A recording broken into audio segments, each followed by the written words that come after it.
Alhamdulillah, salatan wa salaman ala Rasulillah sallallahu alaihi wasallam wa ala alihi wa ashabihi wa man tabi'ahu bi ihsanin ila yaumiddin.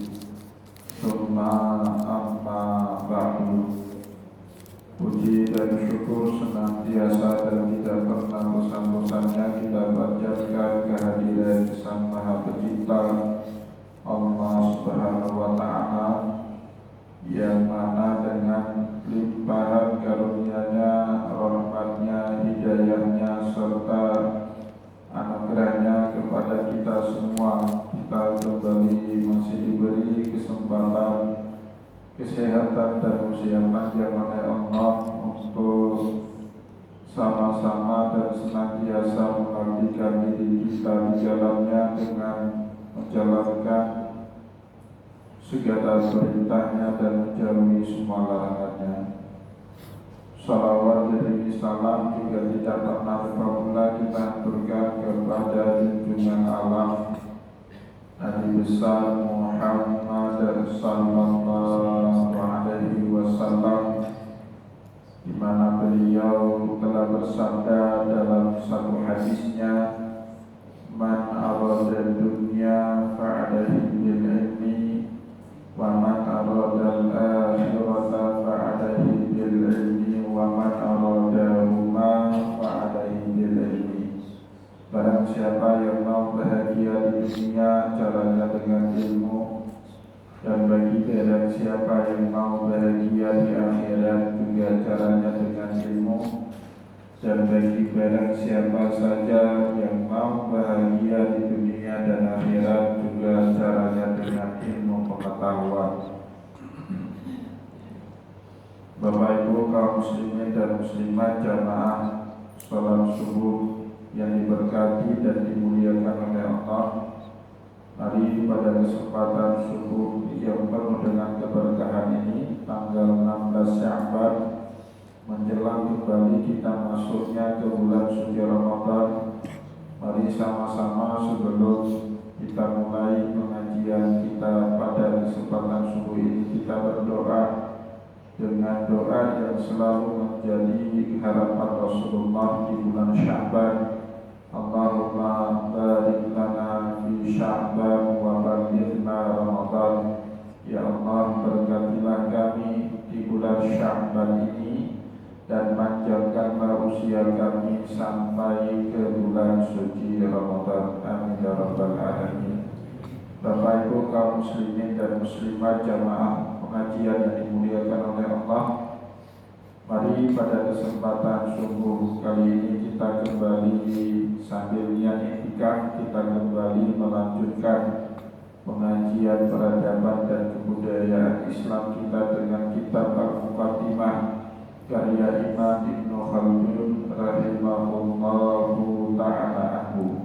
Dan insyaallah pada kesempatan subuh kali ini kita kembali akan melanjutkan bahasan kita mengenai ketat dan longgarnya aturan yang akan mempengaruhi suatu budaya di tengah masyarakat.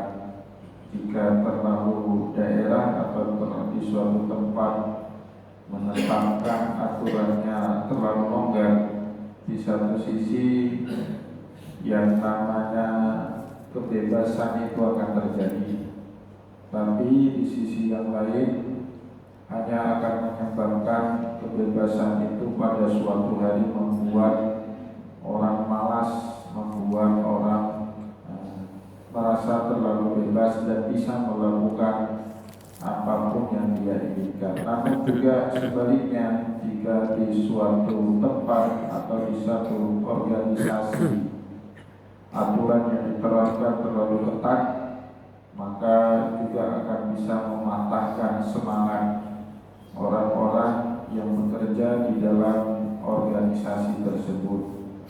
Imam Ibnu Khaldun mencontohkan hal ini dengan apa yang pernah terjadi dahulu di zamannya Khalifah Umar bin Khattab radhiyallahu anhu.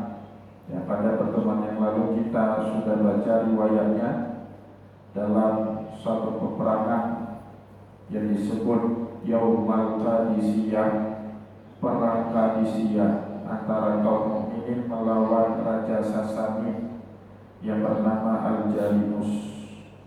Pada saat itu seorang panglima perangnya Sa'ad bin Abi Waqqas yang bernama Zuhra ibn Muhawiyah, tanpa izin perintah beliau melakukan pengejaran terhadap sisa-sisa pasukan Raja Sasani yang bernama Jalinus.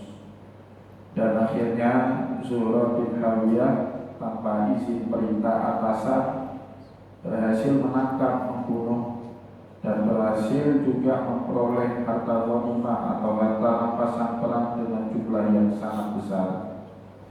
Di dalam riwayat disebut wa kana qimatuhu 75 alfan minaz zahab, berhasil memperoleh harta rampasan sebanyak 75.000 keping emas. Tetapi pada saat ini kemudian diketahui oleh Sa'ad bin Abi Waqqas sebagai panglima tertinggi yang ditunjuk oleh Umar memimpin umat Islam dalam perang pada hari Qadisiyah tersebut. Sa'ad tidak senang dengan tindakan yang dilakukan oleh komandan perang yang bernama Zuhra bin Muhawiyah, sehingga Sa'ad bin Abi Waqqas meminta dan memerintahkan Sa'ad bin Muhawiyah untuk mengembalikan semua harta rampasan perang yang dia ambil dari Raja Persia yang bernama Jalinus untuk dirinya. Dan kemudian Sa'ad bin Abi Waqqas mengkritik ataupun menyanggah, mengoreksi keputusannya Zuhra bin Muhawiyah. Hala intadarta fi ittiba'i izni, besok-besok jangan pernah kamu melakukan penyerangan tanpa ada perintah, tanpa ada izinku. Tetapi kemudian peristiwa ini dilaporkan kepada Khalifah Umar. Namun Bapak Ibu yang dimuliakan oleh Allah, Khalifah Umar bin Khattab tidak setuju dengan langkah yang diambil oleh Sa'ad bin Waqqas. Umar menuliskan surat perintah kepada Sa'ad bin Waqqas, ta'annadu ila misli Zuhra, kenapa engkau bersikap terlalu keras kepada komandan perangmu yang bernama Zuhra bin Muhawiyah. Waqad sholiya bima sholiya bihi, padahal dia telah berjuang selama engkau berjuang bersama dirinya. Wa baqiya 'alaika ma baqiya min harbika, dan kamu masih menyisakan peperangan yang banyak yang akan bersama kembali dengan Zuhra bin Muhawiyah. Wa taksiru fawqahu wa tufsidu qalbahu, sikapmu yang terlalu keras hanya akan mematahkan semangat dan merusak gairah seorang komandan perang di dalam memerangi ataupun menyergap musuh. Wa abdalahu Umaru salabahu, dan kemudian Umar bin Khattab pun mengembalikan kembali harta rampasan perang yang sempat disita oleh Sa'ad bin Abi Waqqas dari Zuhra bin Muhawiyah. Nah, dari sini Bapak Ibu yang dimuliakan oleh Allah, Imam Ibnu Khaldun mengambil kesimpulan, satu aturan yang diterapkan terlalu ketat pun tidaklah terlalu baik. Apalagi kemudian Imam Ibnu Khaldun meneruskan penjelasannya kepada kita, wa amma idza kanatil ahkamu bil iqam fa muzhibatun lil ba'si bil kulliyah. Adapun jika kita menerapkan aturan sampai kita menghukum orang yang ada di bawah kita dengan hukuman fisik, ya bil iqam, atau hukuman hardikan, fa muzhibatun lil ba'si bil kulliyah, itu hanya akan menghilangkan secara total semua semangat, semua gairah, semua inspirasi, semua inisiatif yang ada pada seorang bawahan, yang ada pada rakyat yang kita pimpin. Nah, itu kalau diikuti dengan hukuman fisik, ya, maka hukuman fisik itu Bapak Ibu sebenarnya tidak baik. Dalam hal apapun hukuman fisik itu tidak baik, ya. Nah, maka disebut di sini oleh Imam Ibnu Khaldun, wa amma idza kanatil ahkamu bil liqam, kalau aturan itu diikuti kemudian dengan hukuman fisik, famushibatun lil ba'si bil kulliyah, hanya akan menghilangkan semua inspirasi dari orang yang kita pikir secara keseluruhan. Li'anna uqu'an iqab bihi wa lam yudafi'u an nafsi, karena setiap hukuman fisik yang dijatuhkan oleh seseorang kepada pengikutnya, wala yudafi'u an nafsi, dan dia tidak diberikan kesempatan untuk membela diri. Nah, jadi kan hukuman fisik, tiba-tiba kita tahu bahwa kita, orang yang kita pimpin itu buat salah, langsung kita ambil tindakan, kita lakukan hukuman fisik, kita tampar dia, kita tendang dia, atau kita cambuk dia. Itu kata Imam Ibnu Khaldun, yuksibuhu al-muzallata, hanya akan menghinakan dirinya di hadapan orang lain. Jadi hukuman itu apapun alasannya Bapak Ibu tidak boleh diberikan di hadapan orang lain, karena bukan pemulihan, justru akan menjatuhkan harkat martabat dari diri orang yang kita hukum. Padahal prinsip utama hukuman di dalam Islam itu pemulihan Bapak Ibu. Nah, orang yang melanggar kemudian dipulihkan supaya dia sadar, dan moga-moga dengan kesadaran itu esok hari dia tidak lagi melakukan pelanggaran.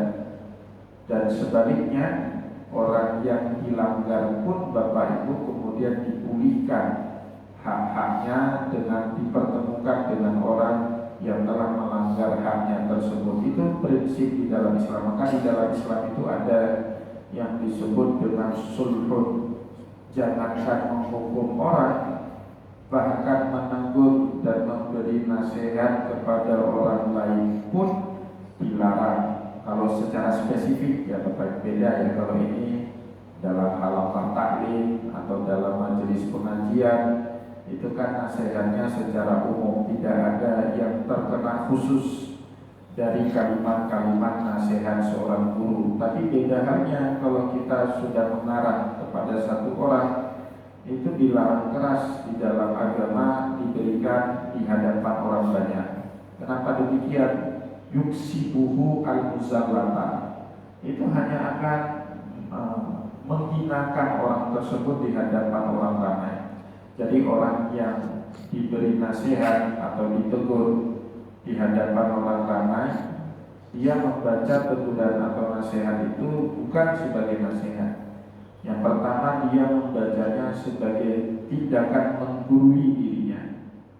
Yang kedua, dia membaca nasihat itu sebagai tindakan merendahkan harga dirinya. Jadi dia tidak menganggap nasihat itu sebagai hal yang baik untuk menjaga dirinya kemudian menjadi manusia yang lebih baik di kemudian hari. Dan Bapak Ibu, kalau kita lakukannya dengan cara yang tidak benar, dengan cara yang salah, nah, apalagi kalau hukumannya berbentuk fisik. Ya, coba lihat dulu Bapak Ibu punya guru mungkin agak sedikit keras dalam mendidik sampai mencambuk atau memukul kita dengan hukuman fisik. Kalau hukuman itu dilakukan di hadapan orang banyak, di hadapan teman-teman kita yang lain, itu sepertinya hina sekali kita Bapak, diperlakukan sama guru. Kemudian ada dendam antara seorang murid dengan guru yang menghukum dia dengan cara fisik. Jadi hukuman fisik itu dikenal di dalam Islam, bukannya nggak ada Bapak Ibu, ada dalam Islam. Bahkan Al-Quran sendiri yang menyebut ada namanya hukuman fisik. Kalau seorang istri, kata Allah dalam surat An-Nisa, melakukan tindakan nusyuz itu tidak mematuhi lagi perintah suami. Wa ini mera'atun khafat min ba'liha nusyuzan. Kalau ada seorang suami yang takut istrinya terus-terusan berbuat nusyuz, tidak lagi patuh, pergi keluyuran malam tanpa izin, tanpa sepengetahuan suaminya, dinasehati berulang kali, juga tidak berubah, dilaporkan kepada keluarganya, minta bantu untuk menasehati istrinya, juga tidak mau berubah. Allah kasih dua cara untuk kita mengubah istri kita. Wahjuruhunna fil madaji wadribuhun. Pisah kamar, pisah tempat tidur. Kalaupun dengan cara itu tetap tidak membuat istri kita berubah, maka Allah Subhanahu wa taala berfirman dalam Al-Qur'an, wadribuhun. Silakan pukul istri kalian. Tapi pukul seperti apa? Ini yang sering salah dipahami oleh banyak orang. Masa Allah Subhanahu wa taala memerintahkan kita berlaku semena-mena kepada istri yang menjadi tanggung jawab kita? Tidak, Bapak Ibu. Pukul di sini ditafsirkan oleh Rasulullah SAW dengan dua hal. Yang pertama, darbatun ghairatu wajhi, pukulan tidak di wajah. Tidak boleh pukul dengan alasan apapun di wajah, itu tidak boleh.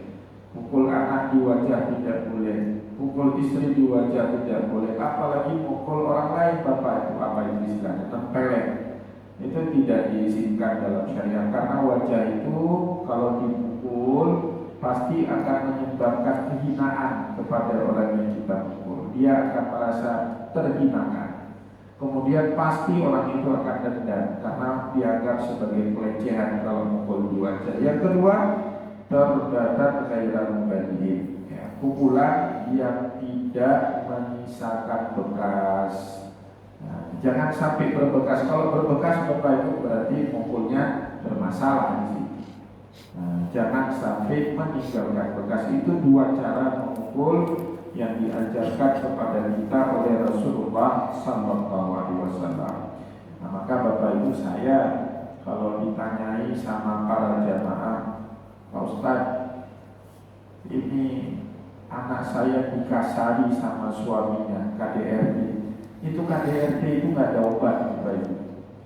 Pasti orang yang mengalami KDRT akan berulang kembali dengan kejadian yang sama. Kalau dosa suami itu selain KDRT, itu masih bisa dimaafkan. Ya, sering keluyuran malam, tidak kasih nafkah lahir atau batin, itu masih bisa dinasihati dan insya Allah kalau dia dapat hidayah dari Allah pasti berubah. Tapi kalau sudah main kekerasan, main tangan, nah itu susah sekali Bapak Ibu berubahnya orang. Pasti berulang untuk kedua atau berulang untuk ketiga dan berulang untuk keempat kalinya. Dan itu kasus yang sudah terbukti banyak kejadian. Maka saya kalau ditanya sama orang, Ustaz, suami saya itu kasar, lebih bagus cerai Bapak Ibu. Karena seorang istri itu pasti akan mengalami hal yang sama untuk berulang-ulang kali. Kalau kasusnya itu KDRT, pasti itu Bapak Ibu. Tapi selain daripada KDRT, manusia bisa berubah dalam rumah tangga. Itulah sebab Bapak Ibu kaum muslimin dan muslimat yang dimuliakan oleh Allah, di dalam Islam tidak pernah diizinkan kita memberikan hukuman fisik, apalagi di hadapan orang banyak, karena itu semua yuksibuhul muzallah, akan menyebabkan rasa hina muncul di dalam diri orang yang kita hukum. Allati tukassiru min surati ba'sihi bila syak, dan itu hanya akan menghilangkan rasa semangat dia di dalam menjalani kehidupan tanpa diragukan sama sekali. Maka Rasulullah Sallallahu Alaihi Wasallam tidak pernah mukul Bapak Ibu dalam memberi nasihat kepada para sahabatnya. Wa'il bin Hujrin satu kali terpergok sama Nabi, sholatnya sembarangan. Ada sahabat Bapak Ibu, anak muda namanya Wa'il bin Hujrin, sholatnya salah-salah. Nabi Muhammad di belakang lihat. Setelah selesai dia sholat sembarangan, Nabi Muhammad panggil Wa'il bin Hujrin, Wa'il, bukan seperti itu cara sholat yang benar. Rasulullah ngajari Wa'il bin Hujrin cara sholat yang benar, lengkap dengan tumaninahnya, tanpa tergesa-gesa di dalam sholat. Begitu juga Bapak Ibu, Miqdad bin Aswad pernah wudu asal-asalan, asal jadi wudunya, kepergok sama Nabi.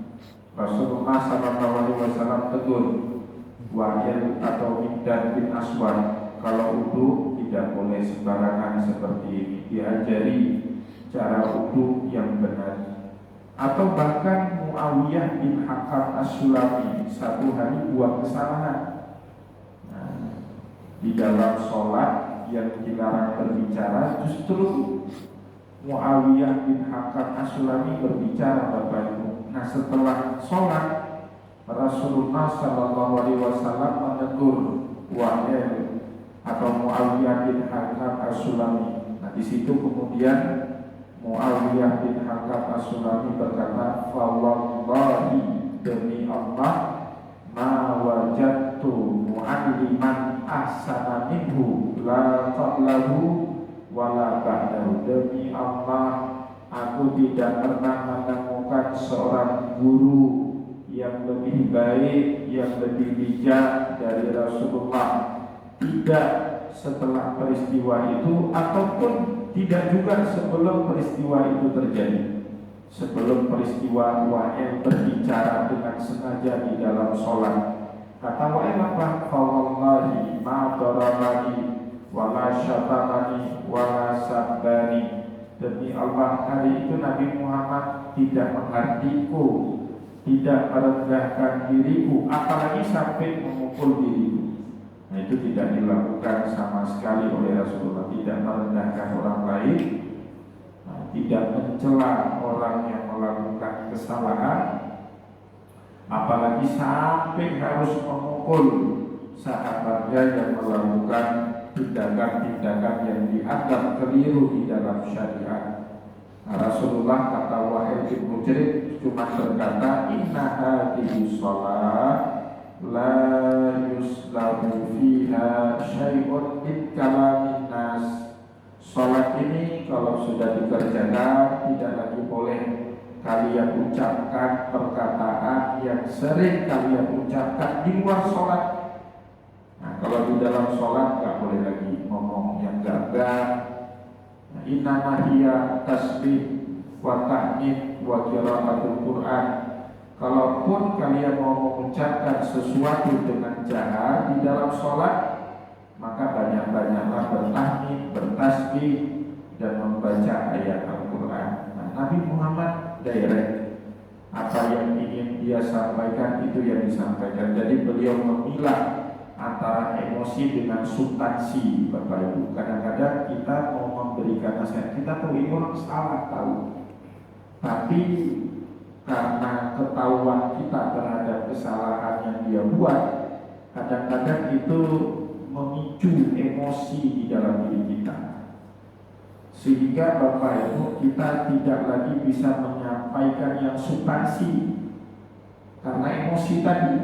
Akhirnya karena sudah emosi, pikiran tidak jernih, hati tidak lagi tulus, kata-kata susah kita kontrol. Akhirnya yang kita sampaikan kepada orang yang buat salah itu bukan lagi substansi, tetapi yang dia tangkap adalah letupan emosi kita.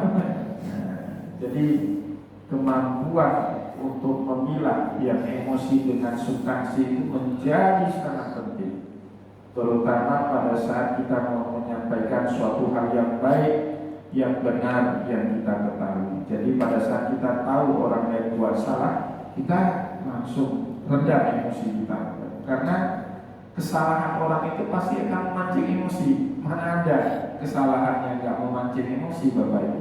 Yang nggak memancing emosi itu kalau peristiwa kejadiannya sesuai dengan harapan kita, itu benar, nggak mancing emosi.